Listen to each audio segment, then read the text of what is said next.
I'm feeling it. You know, it's tense up here. I'm feeling tense. It just, I can feel it. Oh my god, my flashlight went off. Oh my god, my flashlight's blinking. Who's down here with me? I got chills all over my body right now. Holy Whatever this negative energy is, push me! Push me down these steps! Hey everybody, welcome to the Ghost-Addicts Podcast.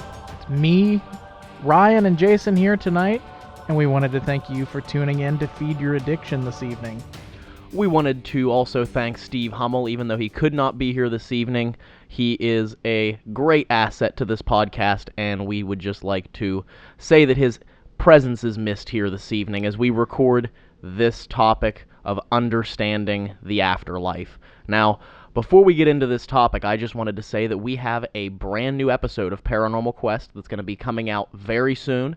We investigated the St. Joseph's Hospital in Lorain, Ohio, probably one of the most haunted locations we've ever been to. We documented the whole thing, and I am in the process of editing that together now, and we captured some amazing evidence, did we not, fellas? We absolutely did. It was one of the best places we've recently been, for sure. I wholeheartedly agree. And be watching out for that on this YouTube page. As you know, we do full-length, feature-length documentary episodes for your entertainment as we collect evidence of the paranormal. We want to present that evidence in a way that is entertaining, in a way that you can watch, and in a way that is, like I said, entertaining in its own right. So that is exactly what we do with the episodes of Paranormal Quest, and it takes quite a bit of time to edit those together, but it's on its way. Fantastic. We all cannot wait for that episode. I know I'm looking forward to it 100%. Absolutely, and we are all very excited for everyone listening and everyone that watches Paranormal Quest to see that. Now, our past episode from Revenant Acres Farm is up on the YouTube channel. If you scroll back and you have not seen that, we invite you to go and watch that most recently uploaded for full-length episode of Paranormal Quest. I apologize for stumbling over my words there, and as we all know, sometimes words are hard. So, let's go ahead and move into this topic, understanding the afterlife. Now, that's one thing that is very difficult to discuss, because that's why we're paranormal investigators. We don't really understand or know much about the afterlife, but that's our passion. That's what we want to know about, is we want to know what happens to us after we die. And by collecting evidence one day, we hope to understand that a little bit better. Now, Dave, you have been investigating for almost 20 years of your life. Do you think in all of your years of investigating that you may understand the afterlife a little bit better now than you did when you started investigating? 100% no. And why do you think that is? Because I'm not dead. I mean, I can spend my life trying to figure out what I think is going to happen to each of us after we die, and you know, sometimes we can make limited communication with those who have passed on, but we're not 100% sure what's going to happen to us. You know what I mean? That is very true, and there are quite a few theories out there that people have concocted and put together that kind of are just that, theories. I mean, there are some scientific theories that people have used to try and attribute some explanation to an afterlife, to our own existence. But as of right now, nobody has really concocted a 100% foolproof explanation to an afterlife for human beings. Now, what do you think, Jason? What is your whole idea behind the afterlife? You investigate, I'm sure, for the same reason we do, to understand it a little better and to gather evidence. But what is your thought? Do you think you have kind of gathered a little bit better understanding of the afterlife since you started investigating? I'm not so sure. I mean, honestly, I pick up on more clues, more ideas maybe that I can feed into my speculation, but that's kind of similar to what Dave said. Obviously, I mean, we're not dead yet, so we can't be 100% sure. And of course, by then it'd be perhaps too late, who knows. But really, it's all speculation. Is all we can do with what we personally, individually believe, what lays beyond life. there's a lot of theories, as I said, that people have concocted and put together. I have heard many different ideas, some of them based in religious beliefs, some of them based in faith, others based in other theories of science, and it's interesting to think about. There's a lot of people that look at the human activity, the brain activity, as energy, and that could contribute to the residual activity that people experience after someone has passed on, or even after they have left that area before they've passed on. There's so many theories behind the paranormal, but people say that the brain waves that are created are made of electricity, and that electricity, that energy, cannot be created, nor can it be destroyed. So people believe that maybe that is an explanation, very loosely based explanation behind the paranormal activity that people experience, and maybe hope that there is some sort of conscious existence beyond this life.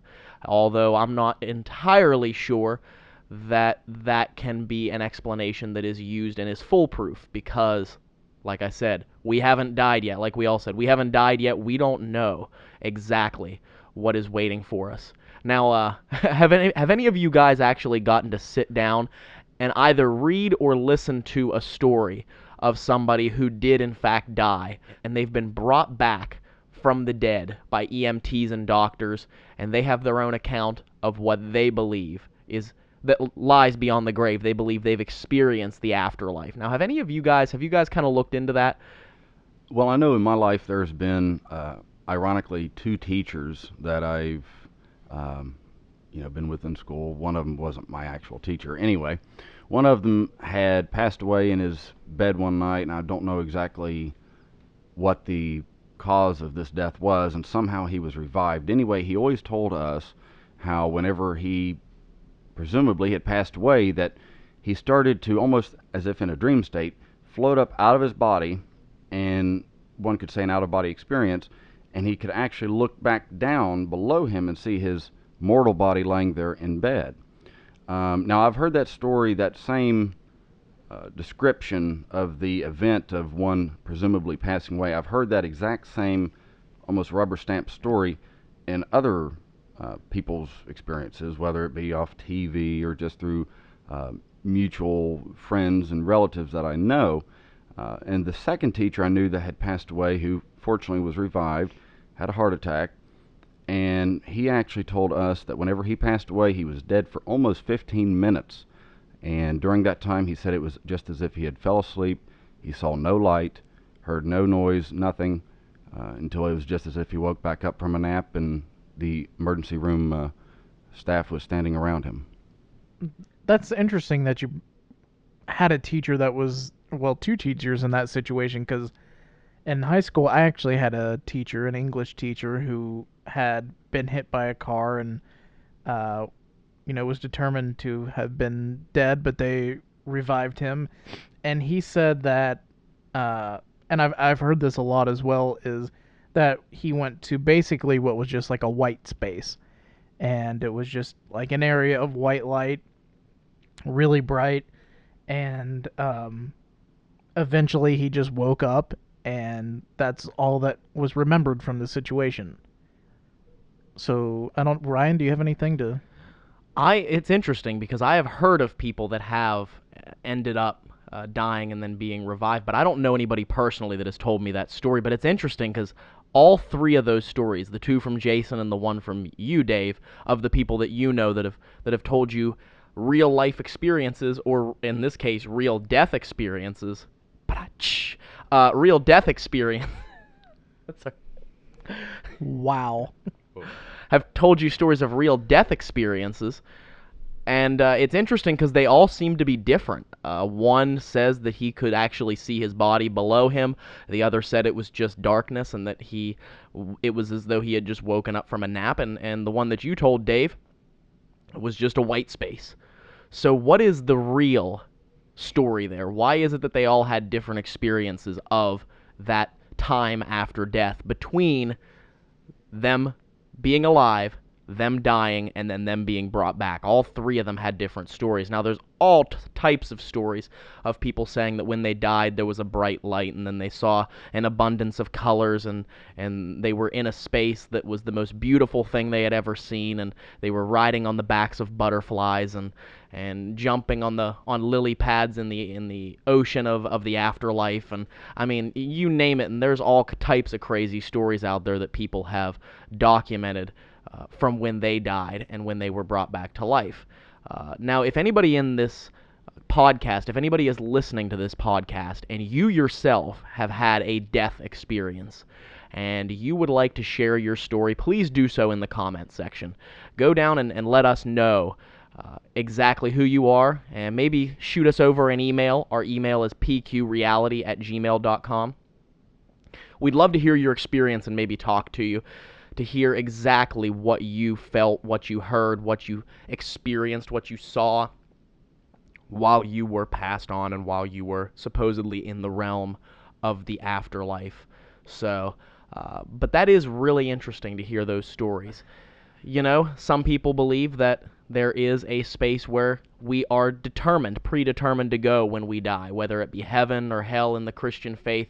I don't really know for sure exactly what that would be like, or what evidence there is for that, but there are people that believe it, so it is worth noting that people believe that there is a heaven and hell for the good and bad spirits of the world. And I think that kind of brings us to a question here on our Facebook page, because we post every single week a status on our Facebook page looking for questions. And if you have a question about the topic that we are discussing that week, you are more than welcome to ask us that question in the comment section of that post. Our Facebook page is facebook.com/Our Paranormal Quest.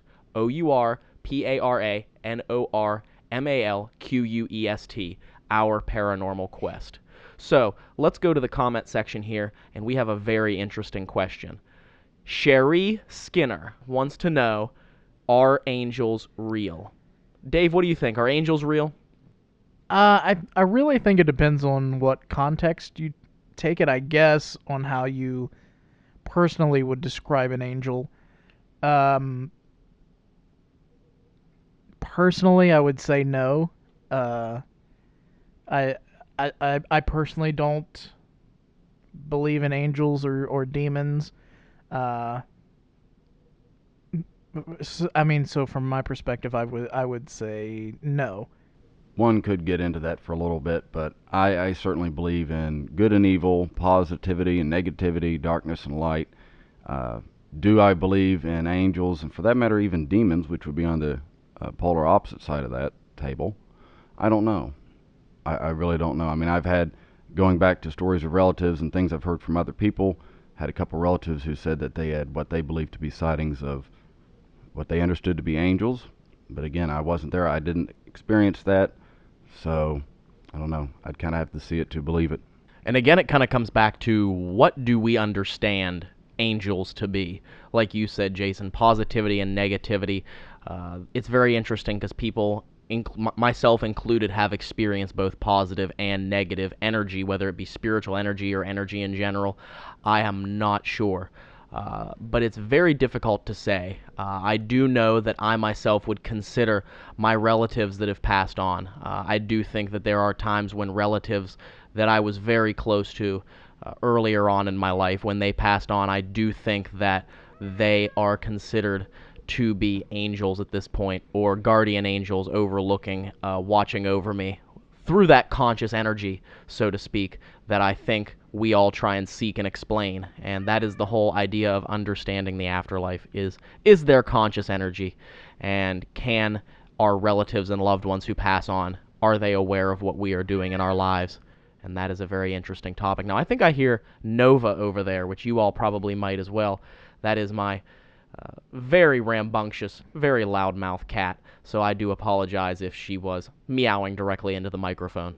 Yeah, I'm sure that picked up Nova, but I mean, I really think it just depends on your own personal belief on what an angel is, or you could just think that that an angel is good energy, and Or, I mean, you could believe, what the storybook tells you to be what an angel is. And really it just comes down to how you perceive, what it to actually be is. You know what I mean? Yeah, I mean, it's all up for speculation. It goes back to that again. I mean, all this, none of us can be sure of. I mean, unfortunately, being the fact. If it wasn't the case, then I doubt three of us, or the four of us, would be sitting here talking about all this and doing what we've been doing for years. Exactly. And I think a lot of it, I don't know, it's... That is very true. In this field where there is so much mystery, there is no right or wrong answer. Now, here's an interesting idea, moving back to the topic of the afterlife, because as we had mentioned, there's so many theories that are involved in the paranormal, that are involved in an afterlife. Now, this one is a little bit less mysterious and supernatural and a little bit more cut and dry, because it is, in fact, a very common theory among humans that there is such thing as reincarnation. Meaning that when you die, you come back to life as either a new person or as another being, as another organism on this planet, and that life is just a constant cycle. We're born, we live our life, we die, only to be reborn again as a new person or animal or tree or whatever it is that we believe we come back as. Now, if there's anybody out there listening that subscribes to reincarnation and actually believes that, we would love to hear your take on that. Why is it that you believe that we are reincarnated when we die? What evidence do you have that supports that? But what do you guys think? Do you think that reincarnation is worth taking a look at? Personally, I think it's an interesting idea. A lot of the time I wonder if that can be what you can relate deja vu to being. And then at times, I think it's interesting when, we look back on history and empathically, personally, we can really connect with a certain time frame in history. So I don't know. It's an interesting thing to look into. What about you, Jason? Yes, it is. It really is. I mean, you think about all the stories you hear of people recalling what they believe to be past lives, especially young children. I know in more modern times, some of them have been able to recall their former names and jobs and lives in very vivid detail. So, I mean, I would be open to the idea of, life being a cycle. I mean, kind of like Ryan said from, I believe I want to say Isaac Newton, laws of thermodynamics, with the energy can neither be created nor destroyed. So, where does it go? It would make sense to think that maybe, perhaps somehow it is recycled. And it's interesting because one of the main faiths or religions that subscribes to the idea of reincarnation is Hinduism. And actually, according to Hinduism, they believe that you will be in between your human lives, because you can be reincarnated as a human, but according to Hinduism, they say that you will be reincarnated 52 million times as a plant or an animal or a bug or an insect or something of that nature before you are actually returned to your human form. So that's kind of interesting to look at. I mean, what do you think? What do you guys think? What would you, as an animal, what would you love to be reincarnated as? That's a great question, sir. I'm going to say probably I think it would be really cool to be a bird, because you could travel literally anywhere in the world that you wanted to. Yeah, I would have to agree with Dave. I would say personally I'd like to be an owl. Jason will be the owl sitting outside your window at night. Or hooting. maybe a swallow. A swallow, yeah. Or a black crow, That too, black crow. I hear that crows are some of the most intelligent birds. They have the closest level of intelligence to humans. Yeah, and Fun little fact there about crows. But I would like to be reincarnated, I would say, as an eagle. Just because it would be so amazing to be a bird of prey for that matter, that can fly over and see everything down below, and just be a majestic being like an eagle. There's something majestic about an eagle that I just can't put my finger on. And patriotic. Do we have any more questions, Ryan, on any platforms? So far, no. We do not have any more questions on our Facebook page, but we will continue to stay posted there and take a look. We are right in the middle of a wonderful Wednesday evening recording this podcast, so people could be very busy eating dinner. Now, it always, I think, needs to be mentioned. When you're discussing what awaits for us after death, I think it's always very important to bring up that there are people out there who literally believe that this is it, that we are going to die, that there is no conscious energy, that we will not be reincarnated, that we will not go to heaven or hell, and that there are no gods, goddesses, demigods, or anything of that nature waiting for us on the other side, that when we die, we will experience eternal blackness, and we won't even know that we're dead. This theory seems to be interesting to me because everything that we've captured, all the strange activity that we've recorded, I mean, do you guys think it's possible that this could be it? It could be. It seems like different times throughout the years investigating these energies or spirits, whatever you may call them, sometimes aren't, or at least don't appear to be aware of the fact that they are passed on. Again, it goes back to the speculation. It would be certainly nice to believe that, or I guess one should say to know that there is something waiting for us on the other side. That would definitely be comforting. It would be awesome if that is true, and ultimately that's what we try and find out. I think, again, being open-minded about it, who's to say maybe that is the case, but hopefully not. Well, actually, and I've spoken and linked to Jason about this before, and actually it's one of my biggest fears that is what happens when we die, that we cease to exist. All of the energy that we've put into our thoughts and emotions and struggles was just for naught, and that we just sit there and rot in the ground as we get eaten by worms and insects.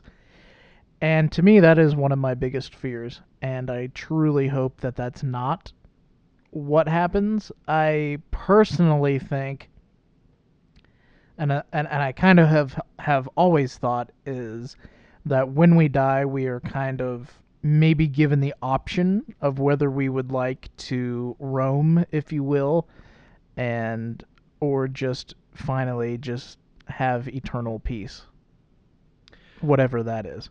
Yeah, that is an interesting idea. That's an interesting thought. It is very depressing to think that this is the very end of our existence, that there is no consciousness beyond death, mostly because I guess life is so fragile. At any moment, any one of us could die of any number of things, whether it be disease or accident or, at the hands of another person or animal. Homicide is always an option for our death or our end. And in an existence that is so fragile, to believe that this is all that exists, and that when that moment comes and our fragile life is taken from us, that it is the end, that there is no conscious existence beyond that. That is a very depressing thing to think about. And I as well hope that that is not the case, and it would certainly be a very depressing way to meet our end, to never ever exist again. But who knows? It's hard to tell. That's why what we do is so mysterious. There's so many theories, there's so many beliefs, and it's kind of hard to tell. Now, one other theory that I've always thought was very interesting is people believe that between life and death that there are multiple dimensions, and that paranormal activity is just a ripple in between those dimensions. There is an existence not on this dimension or plane, but on an entirely different one that we cannot see or touch or feel on a regular basis, and that sometimes there is a tear in that dimension that can be felt or experienced or captured on recording or video or through different pieces of equipment. What do you guys think of that? Do you think that it's possible that there are multiple dimensions? I like to think that there is some validity behind that. To me, it goes back to what we've already captured, as we've investigated. Like, there's got to be a reason why we're seeing and hearing the things that we're hearing. And, I mean, there's at least a percentage that it's a different dimension than what we're in now. And there's also a percentage that it's in the dimension we're currently in. So who am I to say that it is or isn't in a dimension that we are or are not in? And just the other day, I was speaking to a coworker about, I was at work, and above me I heard a chair scoot across the floor in an empty room that had a chair in it above me. And to me, if that was, kind of going off topic here, but if that was what everybody says is a demon, that all spirits are demons, which if that's what they believe, that's fine. But if that's the case, why would a demon randomly move a chair in an empty room above my head? You know what I mean? So to me, that goes back to, is that residual energy on this dimension or on another dimension, and they don't even know that we can hear it? And on top of that, is that another dimension where people are currently alive, and we just happen to hear that, and maybe sometimes they hear us? We don't know. What do you think? Well, with us being dimensional beings, creatures, whatever you want to call us, I would say it is certainly more logical to believe that there are more dimensions out of the scope of our knowledge, our capability of actually being aware of, than it would be to say that, well, there's only 3 or 4 dimensions.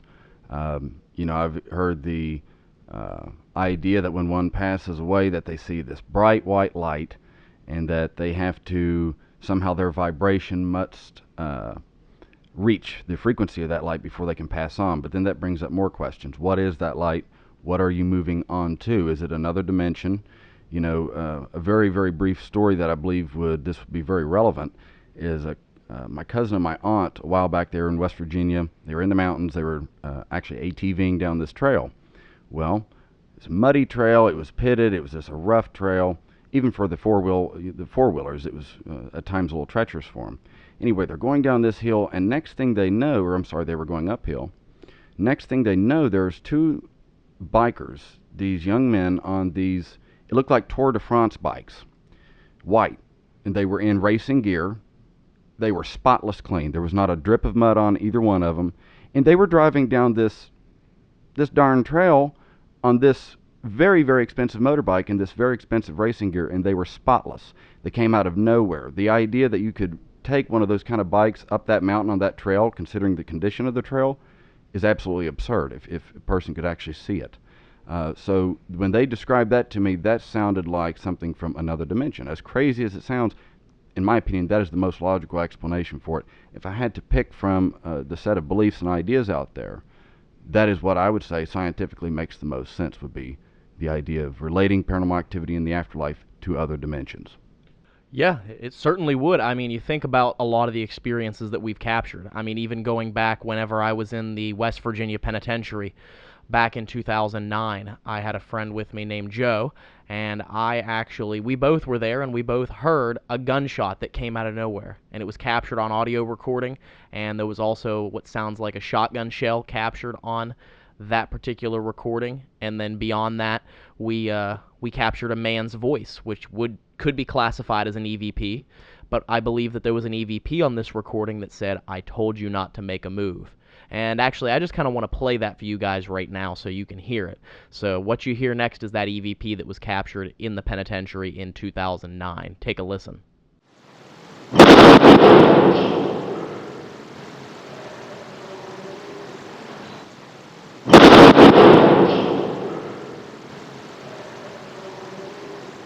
Now, is it possible that that could have been an actual event that was taking place in a different dimension that was captured on the audio recorder and we heard with our ears? It's hard to tell. We're not really sure, but that is a theory that would make a lot of sense, that there is an alternate dimension, that there are more dimensions than just the 3 that we know of, and that when we die, that we can, in fact, be transported to that, where we continue our conscious existence. It's kind of interesting to think about. But there's so many more theories that people believe, that people subscribe to, and that people have believed over the years. I mean, you talk about ancient people. They all had very, very specific beliefs on what they thought the afterlife was. One of which I think that's interesting to mention is the ancient Egyptians. Because everybody knows about mummies, right? Everybody knows that they mummified their bodies, and that is because they believed that death was temporary, and that one day these people would come back to life, and that if they did not preserve their physical bodies, that they would not be in the right condition for them to continue living. So I always think that that's pretty interesting. Not many people know the belief system behind mummies, but that is why the ancient Egyptians actually preserved the bodies of the dead, was because they thought that one day if they put them in a tomb and they mummified and preserved their remains, that one day they were going to come back to life. So I always thought that's a pretty interesting theory. It's kind of the same thing that we have today as like cryogenically freezing people. You know, that one day maybe we can thaw them out and they'll be good to go for another 75, 100 years. I've always been fascinated by the idea of one consciousness. Not in the sense of what you're speaking of, but in the sense that each one of us individually as humans all share one consciousness universally. I believe that is what is called as the infinite consciousness. And I always think that's interesting, but could it be that this consciousness that I'm speaking of, that we're talking about, could it be that this is what lingers after death somehow, sometimes? It's very possible. It's a good way to think about it. So if I were to ask you, Jason, like, when we say, like, we captured the EVP at the private residence in Moundsville, and you had the mother and the daughter speaking to one another, or so it seemed, like, where do you think that came from? Like, what's your theory on where that comes from? Spirit voices? Yes. Well, kind of like I mentioned earlier, I mean, the closest thing I would have to default to would probably be, most logically speaking, scientifically speaking, something related to another dimension. I mean, and nowadays, they're looking into, string theory has already been discussed for quite a while, and that has to do with other dimensions which we are coexisting with. I mean, you hear of the astral realm, the spirit realm, the astral plane. I believe that's all the same. Those are all terms which are collectively used to describe the one idea, this one area of existence or non-existence, if one wants to look at it that way. So I believe that's where it comes from. Undoubtedly, you get cases with an EVP or even an audible voice where one's just like that, or many others, obviously, that people can be fortunate enough to capture. And those, obviously, they have to be explained. Those voices have to come from somewhere. They don't just arise from thin air. There has to be an origin. Now, one thing that I wanted to point out is that I think the afterlife, in general, has been used in kind of a negative way throughout human existence. And I wanted to kind of point out that there are many belief systems and many structures, me personally, from what I've seen, they kind of manipulate people through the idea of an afterlife into creating some sense of morality in that person where morality already existed. I think we as humans already have the capability to learn what morality is, to understand what is right and what is wrong. But it's interesting that there are faiths out there who believe that if you are not a good person, you have a different outcome of your afterlife than if you are a good person, that you go to this heavenly, blissful place that is exactly the opposite of that place of punishment, so to speak. Now, there are many faiths and religions that actually use this, and I'm not saying that any one particular person is wrong, because maybe, like I said, we don't know what exactly happens after death. And maybe that is correct. Maybe there is a place of punishment, and maybe there is a place of bliss, depending on your earthly behavior. But me personally, that seems to be a little bit more of a manipulation of human beings. And I personally don't believe that there is a different afterlife existence that is entirely dependent on your personal behavior and your personal conduct when you are alive here on this planet, in our realm, in our existence. I mean, what do you guys think? What is your personal belief on that?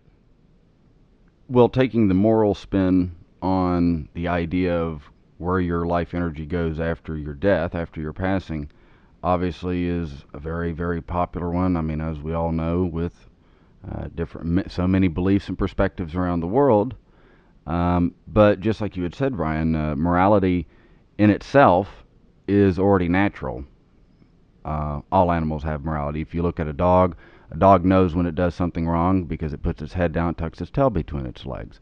No one had to teach that dog what is right and what is wrong. So, and I believe if a person would really take the time, they would begin to see that same part of our natural behavior, universal natural behavior, taking place in other forms of life, other animals. Well, and there, like Jason said, it is a very popular belief among people that there is that type of existence, that based on your own personal conduct here on Earth, that you will either go to heaven or hell, and that if we do not teach that to children or people, they will have dire consequences and they will be punished eternally in that place of the afterlife. Like I said, we don't want to come across like we are demeaning anybody or their belief systems, because of course everybody's belief system is just as valid as the other person's. Absolutely. We are all in this mysterious existence together, and that at the end of the day, no one understands the afterlife any better than any one person. And it is also very important to point out that the fourth member of Paranormal Quest, who could not be here today, Mr. Stephen Hummel, he actually is, and he is very strong-willed about it. He is himself Christian, and he is very steadfast in his beliefs, and he does believe that there is a heaven, there is a hell, there are angels, there are demons, and it is a shame that he is not here today to help better explain his belief system, but just know that there is we do have that as a part of our repertoire, so to speak, when it comes to belief in an afterlife. That when we go on these investigations, Steve is the devout Christian investigator, and he will tell you that himself. He is very steadfast in his beliefs, and we are very supportive of that. So we don't want to come across like we're demeaning anybody. That's not our purpose for bringing this up whatsoever. But our own personal beliefs are just as valid, and it is important to point out that the three of us, as Jason and Dave and myself have explained, we ourselves do not believe that there is any sort of moral obligation to the afterlife. And I think that everyone should hear that and should look into that as well. Let's kind of move into a little bit of a different idea here, because we've been investigating the paranormal for a long time. And as we had mentioned, the three of us at least, we don't feel that we have any better understanding on the afterlife than when we began investigating. I think any more when we capture evidence, when we capture anything that we consider to be paranormal or unexplained, it brings up more questions than it does answers. I know in particular a lot of the EVPs that we capture, especially our trip to St. Joseph's Hospital and seeing the stuff that we captured, seeing the unexplained activity that takes place in that 100,000 square foot building that saw tens of thousands of people die. I know that brought up more questions than it did answers. And I think we can all say that for sure. And I think when you guys see that episode, which is going to be released very soon, remember, when you guys see that episode, you yourselves will kind of be dumbfounded. You'll be a little bit confused, just like we were at what we were able to pick up and capture, because it actually is. There are some creepy things, right, guys? Yeah, for sure. Some things we've never had happen before, and a lot of personal, emotional things happened on this trip. Yeah, I mean, some very different things happened on this trip that we were not expecting. Yeah, I would say out of all the activity we experienced at the hospital, that one could certainly say that we have about all 9 yards of the paranormal covered on this one. Honestly, I would say we experienced just about almost anything a person could experience over just a few hours. Oh no, what I was gonna say, I remembered what I was gonna say was just throughout the years of investigating, you had asked me if I had any difference in my opinion of what happens after we die, and I said no, but I think actually maybe I do.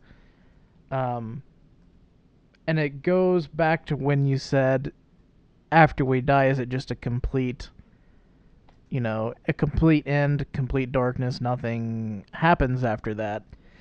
But I think with all of the evidence that we found throughout the years, that, in my opinion, kind of, negates that idea that it's just a permanent end, you know what I mean? So I guess that is one thing that I've kind of learned throughout the whole process. Well, like I actually said, that it hasn't changed my view on the afterlife, but though it has added into things I've experienced, whatever it may be, has added in to my speculation, to my speculative ideas as to what the afterlife is. Again, I don't want to be total for sure on anything, but the things I've experienced, I would certainly say that has if anything, helped bolster my speculation. The ideas that I do have on the afterlife, given the things I've been experiencing for several years, I would say it does still point in that direction. The things I have experienced have pointed in the same direction as my speculation on what the afterlife is. So, of course, that would lead one to believe that, well, this is just more vindication. But again, there's many ideas out there. But I would say it certainly has added into a little bit of understanding of just what my perspective is on it. Absolutely. Yeah, and I think we all can have a little bit more. We all can have a little bit more understanding behind why we investigate and behind the evidence that we capture. And I think having that is a little bit different than having more understanding into the afterlife and where we go when we die. Now, what's interesting, have either of you guys ever heard of the 21 grams experiment? I have not. Nope. Well, the 21 grams experiment was actually conducted in 1901 by a man named Duncan McDougall, and he actually tested the body weight of people before and after their death, because he believed that the soul, the human soul, had physical weight, and that when they died, that because their soul left their body, that they would magically, suddenly have less body weight. And it's kind of an interesting idea. And before I get into what the experiment actually concluded, what do you guys think of that? What are your thoughts? What is your opinion on that idea in general? I'll let you take this one, Jason.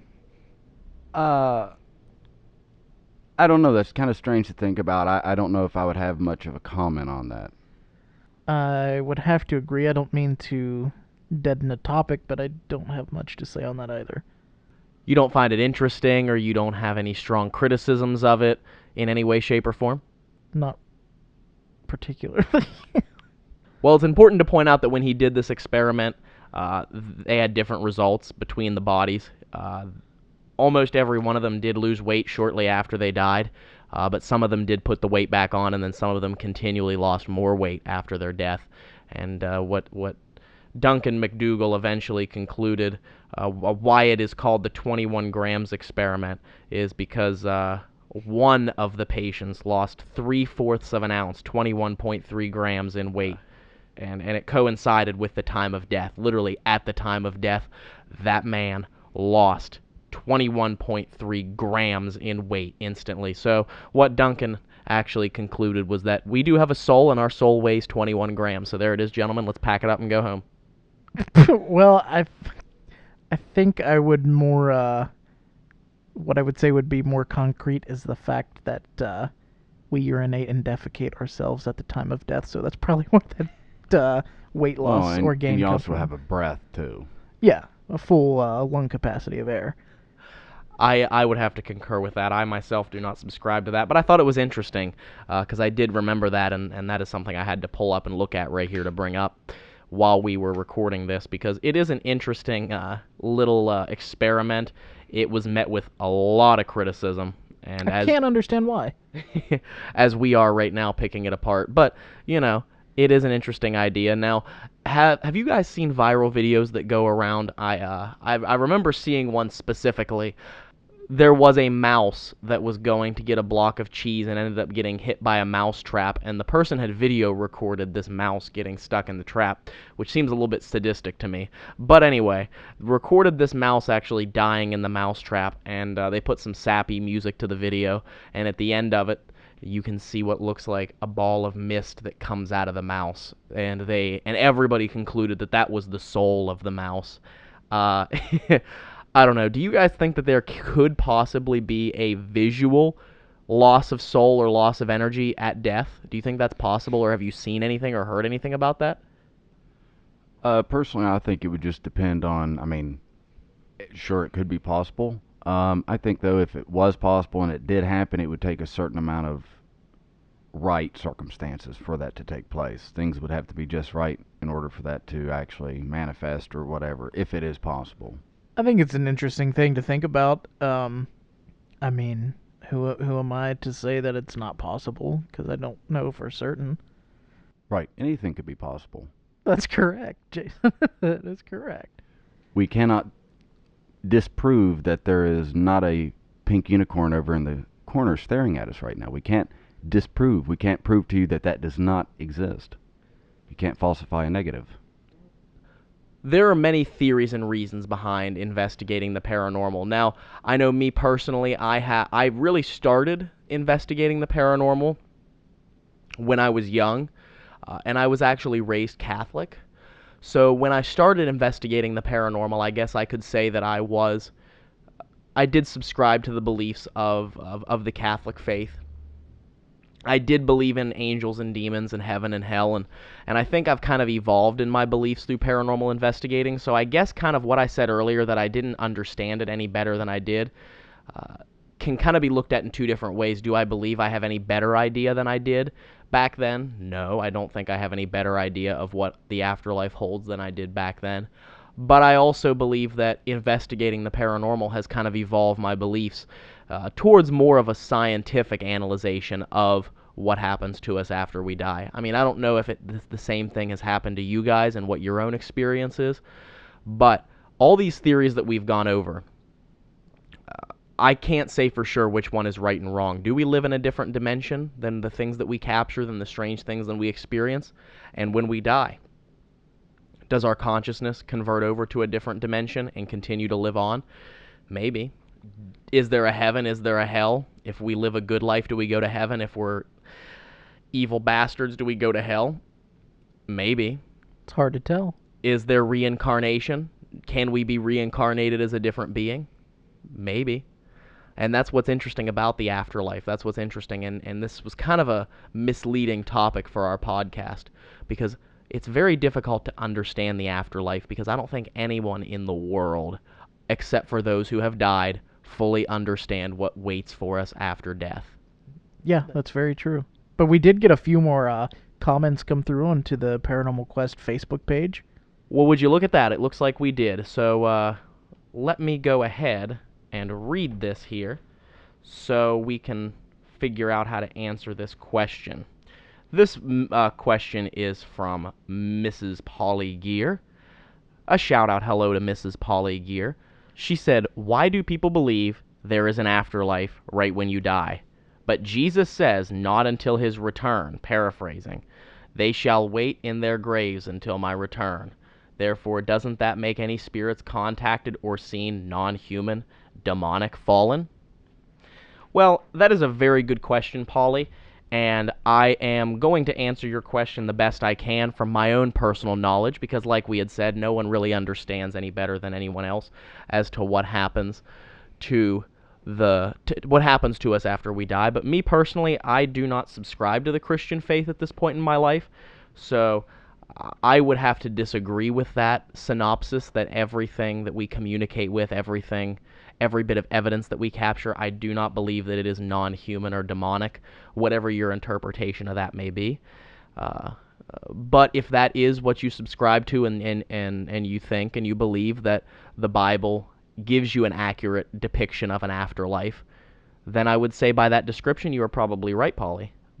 But as I said, I do not subscribe to the Christian faith or the Bible in my analyzation of what an afterlife actually is. So I'm kind of the wrong person to answer that. I don't know. What do you think, Dave? That is your mom, by the way, asking that question, so be nice. That is my mom answering that. That is my mom asking that question, and I would answer the question the same whether it was my mom or somebody else who was asking the question. I find it very hard. It's for myself. It's very hard to believe. Again, something that I read in a book to have full control and solid definition of everything in my life that should happen and is going to happen if I don't follow every single word of it to a T. But that being said, I can't really answer that because I've never read it and I don't really know what was said. But it either way, to me it wouldn't make sense anyway because I don't think it's possible. I mean, what do you think of Polly's question there, Jason? Yes. And like Dave, I mean, I have a lot of people, friends and family who have different beliefs, as do everybody. Personally, I have been raised believing that. Went to a private school for most of my years, actually. So I've heard a lot of that. I'm pretty well familiar with that. I know there's Bible verses which say to be absent from the body is to be present with the Lord. And again, that's coming from the Bible. So it's just one of many different perspectives. Personally, I wouldn't be the best one to answer that, though. I wouldn't have very much of a comment for that, just because I haven't focused as much on that particular belief as some of the others we've been discussing. And I just wanted to say real quick, I think that's interesting that Jason and I have that same answer, and yet he was raised, in a private school with that belief and that religion, and he was taught that pretty much every day, I'm guessing. And I'm the exact opposite. I was not raised, to have a specific religion. Didn't go to church. Wasn't force-fed to believe anything. And that just shows, two different people with two different upbringings can come together and have the same exact, outlook and, response to a question like that. And, that's not saying that Jason and I are correct and Polly is wrong, or saying that Polly is correct and Jason and I are wrong. Because when it comes down to it, Jason and I and 50% of the world, we don't actually know. And the other 50% of the world don't actually know either. So, it just comes down to, either you believe it or you don't, and I just don't. That is very true, and as I had stated, that I myself was raised in the Catholic Church. I went to church every single week, and I went to Sunday school, and I was taught the Bible, and I was taught the Scripture, and I myself have kind of, in my years of investigating, in my years of actually researching the afterlife, or even researching life in general, philosophy, I have kind of strayed away from that thinking as well.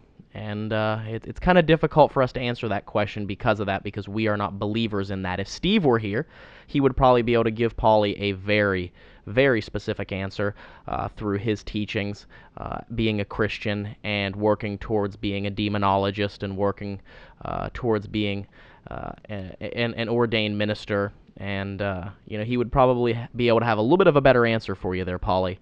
So maybe here on the next podcast, maybe we will save this question and let Steve answer it.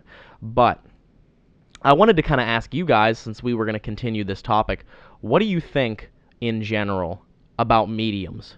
Because there are people out there in this world who believe that they can very eloquently communicate with the dead using their own special gift, and that they can hear the voices of the dead, the people that have passed on, sending messages from beyond the grave to them, to which they can actually convey those messages to the living. What are your opinions on those people, the mediums? Are you asking us that? Yes, I'm asking you guys, Jason and Dave. Or do you think maybe that would actually be a very good topic for next week's podcast as a whole? Medium, psychics. That would be. I tell you what, that is a really good idea there, Dave. maybe we could do a topic on mediums or psychics. So that could be one of the options for next week's discussion. And then what do you think? Can you think of any topics or ideas that we can discuss besides that, that they can choose from? Because as we always do every week, we want you guys to choose what we talk about. And you can do that by going over and liking Paranormal Quest on Facebook. That's facebook.com/Our Paranormal Quest. That's OurParanormalQuest, Our Paranormal Quest. So go over and like us on Facebook, and you will find a poll there after this podcast has been posted, and you will be able to decide what we discuss next week. What do you guys think? Besides psychics and mediums, what's another good topic for next week? Well. I've always been wanting to talk about different pieces of equipment and the validity that we believe they hold and the efficiency that we believe they have in capturing paranormal evidence. Yeah, man, that sounds like a good idea. I think we should be able to go over the different types of devices and, the apps that people use and things like that, and really dive into how credible and legitimate that they are or could be. Yeah, because we've been investigating for quite a few years, and since we started investigating, there's been a lot of new equipment that's been introduced into the paranormal field. And I think all of it is worth analyzing. A lot of it is worth looking at to be able to know for sure whether or not you can trust it. Because if you can't trust your equipment, you can't trust the evidence that you capture. So if you would like to hear us talk about psychics or mediums, go over to that Facebook poll and vote that. If you would like to hear us talk about different pieces of equipment that we have used and we've run into or we've seen, go over to the comment section and vote for that. Get your votes in, yo. And again, we would like to ask that if you have not seen our newest uploaded episode of Paranormal Quest, which was from the Revenant Acres farm, that you head over to our video list, you scroll down until you find the Revenant Acres farm, and you watch that. It is a full-length documentary that we put together, which again, we put lots of time and effort into those, not only into the evidence that we capture, but into the quality of these documentaries that we bring to you. So that is why it does take longer for us to put them out there, and we are in fact working on another one, as we had said, and that will be out very shortly. It will not be long before we release the St. Joseph's Hospital episode of Paranormal Quest. So be watching for that. Be watching for any other podcasts, any other vlogs, and those types of things. And we will continue to try and bring you the best content that we absolutely can, and we will continue to try and bring you the best paranormal content on the internet. So that's very, very true. Absolutely true. And I think it's cool that everybody can come here and, feed their paranormal addiction. It absolutely is. So we are going to end this edition of the Ghost-Addicts Podcast. We want to thank everyone for listening. We want to thank everyone for feeding their addiction. And, of course, we want to thank everybody that has watched us and supported us over all these years and continues to do so. Please like, share, and subscribe to our page. Please share a lot of our episodes if you like what we do. By just getting our name out there, by sharing the video, you're helping us to continue this content and to continue our quest. You can also find us on Patreon, patreon.com, and search for Paranormal Quest. With a contribution, you help us bring you more quality content, and you help us to delve into our future endeavors in the paranormal and to capture more evidence of the unexplained. So we want to bring you along with us, and that is why we do these podcasts. That is why we do these documentary episodes, and that is why we bring you all of this content to bring you along on our quest to find paranormal evidence. See you next week. Go vote.